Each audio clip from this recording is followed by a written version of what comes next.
O destino de 43 milhões de reais distribuídos pelo Congresso por meio de emenda PIX para 41 cidades em 3 estados continua sem explicação. Júlia Firmino, chegando no nosso 3 em 1, vai trazer aqui quais são os detalhes.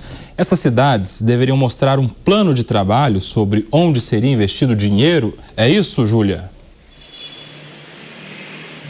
Exatamente, Koba. Boa tarde para você, para quem está com a gente aqui no 3 em 1. Já se passaram quase 4 meses desde que o ministro do STF, Flávio Dino, ordenou então que a Polícia Federal fizesse uma investigação em relação a esses 85 milhões de reais que foram repassados aos municípios. Mas até agora, como você disse, nada. Os municípios continuam sem dar explicações ao Supremo Tribunal Federal em relação às emendas. E as cidades deveriam apresentar, como você bem disse, Koba, um plano em relação ao uso e repasse desse dinheiro, né? A um site do governo federal. Mas depois dessa declaração do Dino, né? Dessa decisão do Dino, que aconteceu ainda em setembro do ano passado, setembro de 2025, houve uma mudança, né?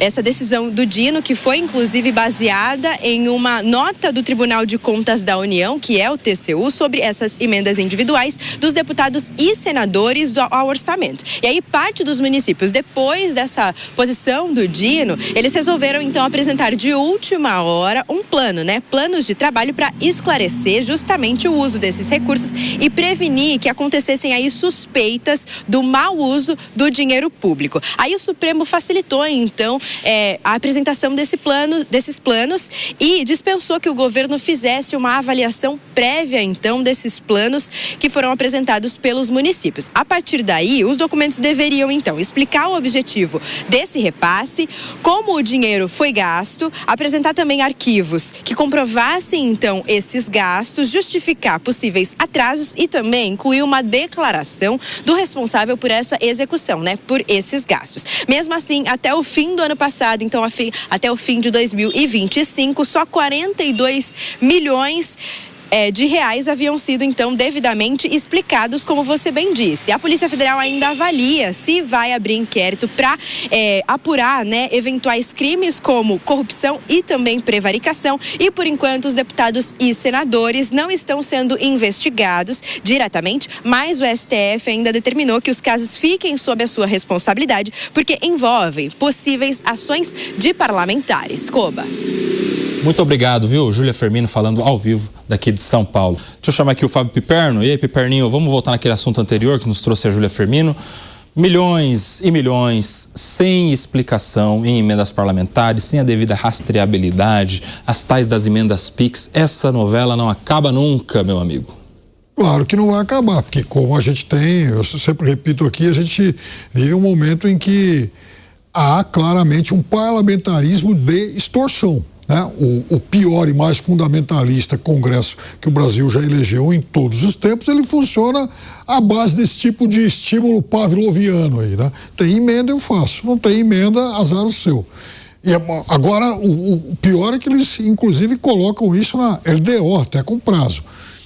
Então, o eleitor, e eu não costumo absolutamente passar a mão na cabeça de ninguém, o eleitor é o grande culpado. Se ele quiser continuar sendo cúmplice disso, fazendo papel de otário e dando aval a esse tipo de prática, ele vai lá e reelege todo mundo que está aí. Essa turma toda vai ser candidata de novo. Ou então, se ele estiver descontente com isso, ele toma as atitudes que ele julgue necessárias.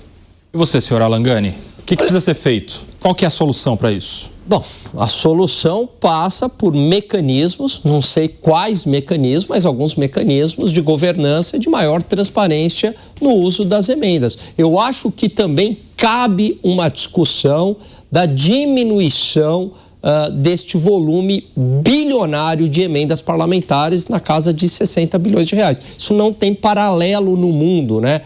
Algo que era há pouco tempo na casa de milhões, passou, né, em 5, 6 anos, passou para a casa de bilhões. Isso não tem paralelo, Koba. Então eu acho que cabe essa discussão. Agora, eu vejo que é quase um ponto de não retorno, porque qual Congresso, né? Qual o parlamentar que vai querer abrir mão disso, né? Qual congressista? Não vai querer abrir mão, até porque emenda parlamentar significa muita probabilidade de reeleição. Agora, essa discussão é no Congresso, ela não deve ser feita na Suprema Corte. O senhor Acácio Miranda, e a sua opinião? Você é a favor das emendas parlamentares e nessa quantidade?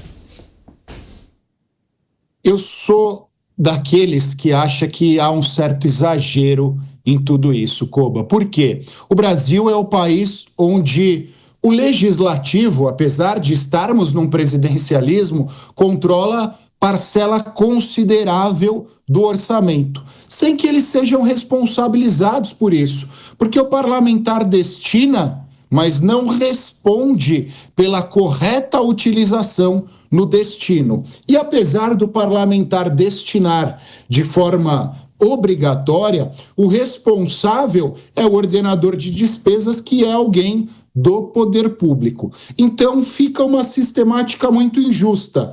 Eu viro o dono do orçamento sem que eu tenha qualquer empecilho jurídico por conta disso. Sem contarmos que isso também, o Alan bem disse, torna injusto o sistema eleitoral. Se eu saio distribuindo emendas ao longo dos 4 anos, cooptando prefeitos, vereadores e aliados políticos em virtude do orçamento público, novas lideranças jamais surgirão, porque não terão as mesmas possibilidades e não farão frente a este custeio público indireto de campanha.